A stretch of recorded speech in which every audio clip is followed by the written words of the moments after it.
बच्चों, आप सभी का हमारे YouTube चैनल आइडियल देव क्लासेस में स्वागत है। बच्चों, आज हम आपके लिए एडगेट अभ्यास पुस्तिका के अंतर्गत विषय हिंदी कक्षा 8वीं का लेके आए हैं, जिसके बहुत महत्वपूर्ण प्रश्नों को बताएंगे जो आपकी वार्षिक परीक्षा में आना है। तो चलिए देखते हैं कक्षा 8वीं विषय हिंदी। और इस पुस्तक को मध्य प्रदेश राज्य शिक्षा केंद्र भोपाल द्वारा सत्र कोर्स से 2022-23 के लिए बनाया गया है। चलिए इसका पार्ट 3 देखेंगे। पार्ट 3 में क्या दिया है? मध्य प्रदेश की संगीत विरासत। पार्ट 3 का नाम क्या है? मध्य प्रदेश की संगीत विरासत।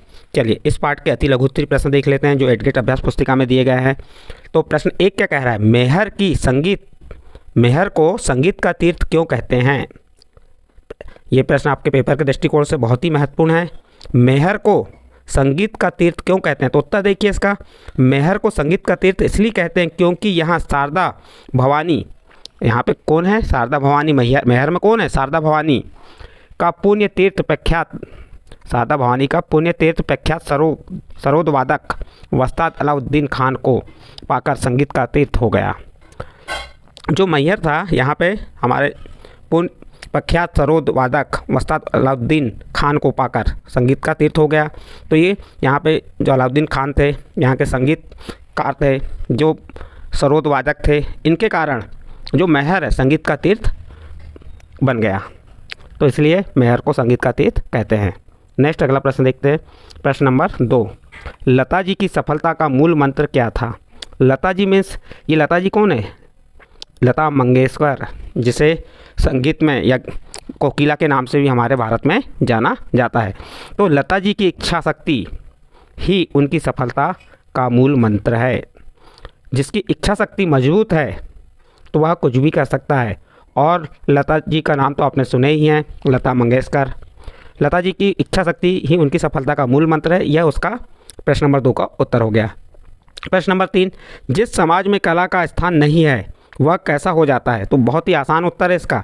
चलिए देखते हैं इसका उत्तर क्या है। जिस समाज में कला का स्थान नहीं होता वह समाज प्राणहीन हो जाता है। प्रश्न था जिस समाज में कला का स्थान नहीं है वह कैसा हो जाता है? तो उत्तर हो गया जिस समाज में कला का स्थान नहीं होता वह समाज प्राणहीन हो जाता है, उसमें कोई प्राण नहीं रहते। नेक्स्ट अगला प्रश्न, संगीत संजीवनी कैसे बनता है? तो उत्तर देखिए इसका। आराधना, साधना और प्रार्थना से संगीत को संजीवनी बनाया जाता है। संगीत की शक्ति से दीप जलाना और वर्षा कराना संगीत की साधना की विजय है।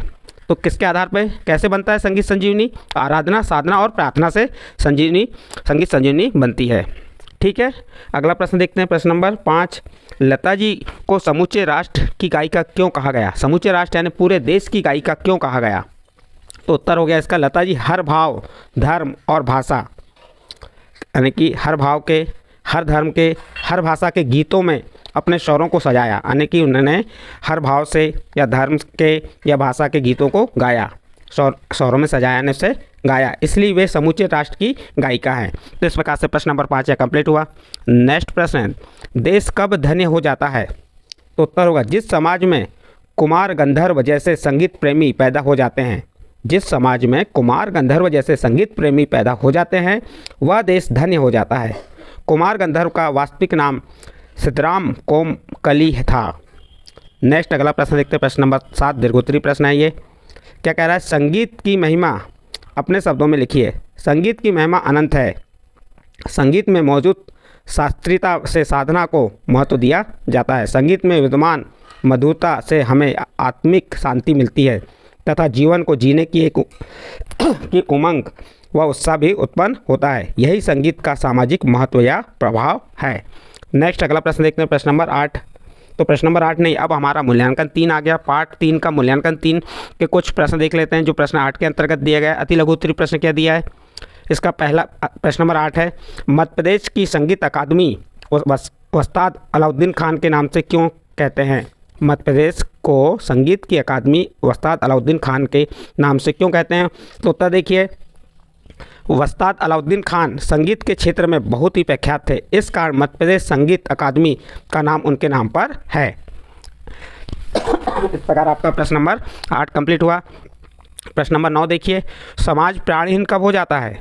तो उसका उत्तर होगा जिस समाज में कला का स्थान नहीं होता वह समाज प्राणहीन हो जाता है। इस प्रकार आपका प्रश्न नंबर 9 कंप्लीट। इसके बाद प्रश्न नंबर 10 क्या कह रहा है? मध्य प्रदेश मध्य प्रदेश से जुड़े किसी एक संगीतकार के बारे में कम से कम 10 पंक्तियाँ लिखिए। देखिए यहाँ पे आपको प्रश्न कहा है मध्य प्रदेश में से जुड़े संगीतकार के बारे में कम से कम 10 पंक्तियाँ 10 लाइनें लिखना है। ये दीर्घ उत्तरीय प्रश्न है आपका। चलिए इसका उत्तर देखते हैं। हम यहाँ पे मध्य प्रदेश के संगीतकार लता मंगेशकर के बारे में बताएंगे आपको। लता मंगेशकर भारत की प्रसिद्ध गायिका है। इसका जन्म 28 सितंबर 1929 को मध्य प्रदेश के इंदौर जिले में हुआ था। नंबर 3, इनके पिता का नाम पंडित दीनानाथ मंगेशकर था। नंबर 4 पॉइंट, लता मंगेशकर ने गायन की यात्रा 1947 से प्रारंभ की, जब हमारा देश आज़ाद हुआ। प्रश्न नंबर 5 और पॉइंट 5 देखिए, लता जी हर भाव, धर्म और भाषा के गीतों में अपने स्वरों को सजोया। नंबर 6 पॉइंट, लता जी को देश के सर्वोच्च नागरिक सम्मान भारत रत्न से सम्मानित किया गया। फिर इसका अगला पॉइंट है, लता जी को स्वर कोकिला के भी कहा जाता है।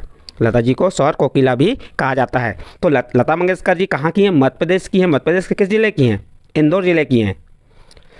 तो इस प्रकार हमने जो आपका प्रश्न 10 था, मध्य प्रदेश से जुड़े किसी एक संगीतकार के बारे में कम से कम 10 पंक्तियाँ बताई, तो ये आपको 7 पंक्तियाँ बताए। आप और पंक्तियाँ लिख सकते हैं, 3 पंक्तियाँ। इस प्रकार से ये आपका पार्ट 3 क्या था? मध्य प्रदेश के संगीत विरासत यहाँ पे समाप्त होता है। यदि ये पार्ट आपके समझ आया है या इसके प्रश्नोत्तर जो आपको हमने बताया ये समझ आए, तो आप हमारे चैनल आइडियल देव क्लासेस को सब्सक्राइब कीजिए, लाइक कीजिए एवं अन्य ग्रुप में शेयर जरूर कीजिए।